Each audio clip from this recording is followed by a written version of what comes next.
everyone, my name is Emma Kittle with Thunderbird Performance. Today we're going to talk about the different tools and how to use them to enhance your yoga practice and make it custom to do whatever you want it to do. So, I'm sure you may have felt this, but sometimes our minds start to run around, and even though we want to be present and grounded in a certain moment, there's so many other things. What are people thinking of me? How did I just react to something? I need to perform, or there's so many different outside factors that leak into our psyche, and then they start this kind of cycle in our minds. So the great thing about meditation is that it's a very, very powerful practice that helps to turn off all those voices in your head so that you can clear the space and really have this protected, centered, just very calm and grounded space that you can come back to tap into your power, to tap into your center and that inner knowing that we all have. So we're going to talk a little bit about what meditation is and how to use it to customize exactly what you need. So like I said, meditation is a practice. Your breath is a tool. All these things around me are also tools. We're going to get to these. And what that leads to is mindfulness. So your mindful awareness, you're a mindful athlete. That's what we're trying to work towards. So we want to teach you how to use these tools, whether you're on the mat and you're in a safe place so that you can experiment with them and kind of build up the muscles of meditation and mantra and all the things so that you can use them when you're in a game setting. So whether you're on the mat, whether you're in a game, whether you're performing, whatever you need to do, these are tools that you can use. There are different components to meditation. So first we have our breath, which is the inhale and the exhale. The breath is an incredible way it's really a meditation, it's a practice, it's all in itself, but it's a great way to bring presence to whatever you're doing. It engages your whole body, so your diaphragm, your pelvic floor, it engages your throat, all your muscles, and it's a great way to clear the space. And I'm gonna be teaching you a bunch of different breathing techniques so you can really figure out what works for you.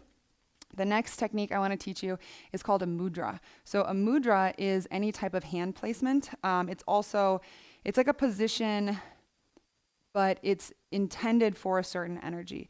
So just like a yoga pose, you might be doing something to open up your hamstrings, open up your hips. A mudra, right? So we're going to start with our hands. A mudra, every time you press, it's activating different channels in your body. So you may be doing acupuncture, you may be doing dry needling or working with different types of healers. All of this starts to correlate, and you're going to start to hear a lot more about this and learn about it. But a mudra is a great technique because it is a very calm and centered way to engage your body in what you're doing, right? So you have your breath, you have your mudra. Another mudra that we like to use is with our eyes. So it's called... It's when you have your eyes can be closed, and then you're going to just gently, you don't want to force anything. You can tell when it hurts. You don't want it to hurt because you could be in this position for, up to 11, sometimes 30 minutes. We'll work up to that. But you're just going to gently draw them up to your brow point. So your brow point is your center of intuition. You may have heard this called your third eye, but it's that all-knowing place. And so when you kind of draw your eyes up there, it's just a focus point, so it helps you to kind of draw in and center in. So that's another mudra. We're going to get back to these. Another thing that we use is called a mantra, and a mantra can either be counting, it can be actually saying something. Some people use affirmations as mantra, but we're going to use a lot of counting when we practice together, so breath counting. So even just saying like 1, 2, 3, 4, 1, 2, 3, 4. So even that inhale and exhale, and we're going to get into a 4-count breath and how to use that. But using those numbers, what happens is when our minds start to run and they're moving really fast, you can use your breath, you can use your mudra, and you can use your mantra. And when you focus and put those things together, it helps you to silence out everything else that's going on. So it helps you to create that inner stillness, that protected place that you want to go back to and recenter before you have to go out and do the next thing. So we have our breath, we have our mudra, and we have our mantra. Those are pretty simple, and you don't need any tools to do that. The next thing that I want to talk about is sitting, right? So some of you may be looking at me and thinking you're never going to be able to sit like this. That's what I thought at first too. But the great thing is that there's a lot of tools, so you don't have to ever be uncomfortable. There's a difference between pain and discomfort. Sometimes we get uncomfortable and we feel that discomfort by sitting too long, or we get antsy, or we get kind of like agitated. That's something that we're going to learn to work through. The pain part, if you're sitting here and you have bad knees or bad hips or like really bad back pain or your ankles are really sore, we don't want you to be in pain. So I'm going to teach you some different techniques. Now, this is a meditation pillow. I'll have it linked in the video notes for you, but you can use a towel or just rolling something up. But this is a great thing to use because if you sit on it, and there's a bunch of different sizes, but really a pillow or a towel is a great place, especially if you're traveling. But what you want to do is sit up on it, and it's going to just release. It's going to create more space between your knees, your hip points, and you're just going to feel them kind of relax down because your hips are up higher. So what I like to do is kind of get into this position and then roll myself forward so you can find a slight arch in your low back. You never want to overarch. You want it to be a really natural curve, but you want to have it's just, you're going to know what your body wants. And even if you're not in that like perfect yoga position, that's not what we're here for. And that's not what we're going to try to teach you. We want you to come into a space that you feel really comfortable in, that you start coming back to. So we want you to figure out what feels best for you. So once you're here, you have your crossed legs. You can roll your shoulders up, down, and back. But when you're sitting in this position, and we're going to talk about this a lot, but it's the kind of this like physical activation of your body, right? So you're sitting down, anchored down, and then you want to find that pelvic floor lift. So for women, it's like a Kegel. For guys, I've heard it cute as boys up. So you find that lifting sensation, right? It's kind of like if you have to go to the bathroom and you like hold something in. And then from there, you're going to pull your navel in. So it's the spot right about, it's a little bit below your belly button. So you're going to draw your navel in. That's going to really engage through your core central, your hip zone, your pelvic, your strength. All of our power, whatever sport you're playing, you're going to know this, but your power comes from your hips, right? And so your power comes from your hips. So you want to have that energy locked in. So as we ground down, we have this energy through our hips, we're stable, and then we're slowly going to start to grow up and out. So when we use our core, that core center, we're finding a little bit more length and space for our spine. From there, you're going to roll your shoulders up, down, and back, and you can rest your hands here. Sometimes I like to take them to my belly, whatever feels good. And then you want to have your chin through neutral and then just slightly draw the crown of your head back. You might get a little double chin action. That means you're doing it right. And then from there, eyes can be closed, and you can start to draw them up to the brow point. So this is a really powerful meditation point, or a meditation seat. Like I said, you're going to come into your own stance, but we want to teach you kind of that flow. So you're grounding down, you find that pelvic floor lift, you pull your navel into your spine, stack your shoulders on top of your hips, roll them up, down, and back. From here, chin through neutral, slightly draw the crown of your head back, and then eyes roll up to your brow point. So it's that power center. You kind of just lock in and you're here, where you have everything, that calm, that center, that inner knowing that you can return back to, but it's that deliberate intention. So you're coming here to get something out of your meditation. Okay, so once we're locked in, then you can start to use your breathing techniques. You can play around with which cross of the feet that you want.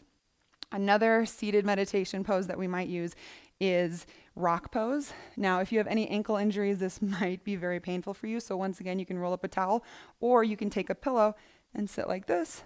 Or my favorite is if you straddle it and then you can sit back. And then you can put something under your ankles, whatever feels good. Okay. Our other tools now. All right, so the other thing that we want to talk to you guys about is Yogi Toes. We are obsessed with Yogi Toes. Hopefully someday they sponsor me. But Yogi Toes are incredible because they space out your toes. So when you're in a cleat, when you're whatever shoe that you wear to perform, when you're training, anything, your toes, your feet, they get compressed, right? Because we cinch them tight, they're locked in. Now, when you put your Yogi Toes in, when I first started using them, it did not feel great for me, and I'm not gonna, so be mindful of that. You don't wanna, like sometimes the overspacing can be a little agitating, so just don't do too much. If this feels like too much, we have another alternate for you, so I'm going to show you that. But I do these 10 minutes in the morning, 10 minutes at night, no matter what, and it really, really helps my foot. It helps you to, like when you have a narrow foot and everything's congested, it's just a smaller point. It's a smaller pad for you to ground down on. It's a smaller point for you to push off on. What we want is for you to expand and ground down, because your feet, right, they grip the earth. It's like this gravitational pull down into the earth because you're grounded. You know what you're doing. You know how to move. So you want that wide base. You want that space to grip. You want your toes to be able to spread out. So all you're going to do, I go pinky first, is put them in. I like to show them because sometimes I used to struggle with getting them in the beginning because I couldn't get my pinky toe in after everything was already in. So, ta-da, super cute. But yeah, so leave them in. You can start 10 minutes, go up from there. But after you take them out, you're going to see that your feet are very spread out. It feels really good to pop your toes afterwards. Okay, the other thing that I want to show you, so these are called correct toes, and we'll have everything linked for this. I can send you the links for it.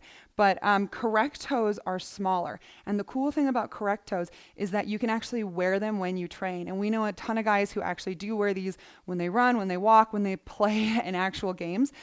So you can take these, you'll see they're a lot smaller, and you can put them in like just on your skin, and then you can wear a sock over them. I'm going to assume we're going to have some sweaters, some people who sweat a lot, right? I sweat. Everybody sweats, especially when you're training. So we recommend getting some socks. Once again, I can link these, but these are toe socks. And if you've never worn these, they're going to feel really weird at first. So what you do is you put them on and then just pull them in. But the great thing is that they kind of hold it in place better. And they're super cute. Girls love these. So do guys. Okay. Ta-da. Okay, so that's it. And then you can put your shoe on. I've found that if my shoes are really tight or if it's a small pair of shoes, I need a bigger space. So I like to use one of those, or I like to use a little wider shoe when I'm wearing them. It feels better for me. But yeah, so we covered a lot today in this video. I know it's a little bit longer, so thank you for sticking with this.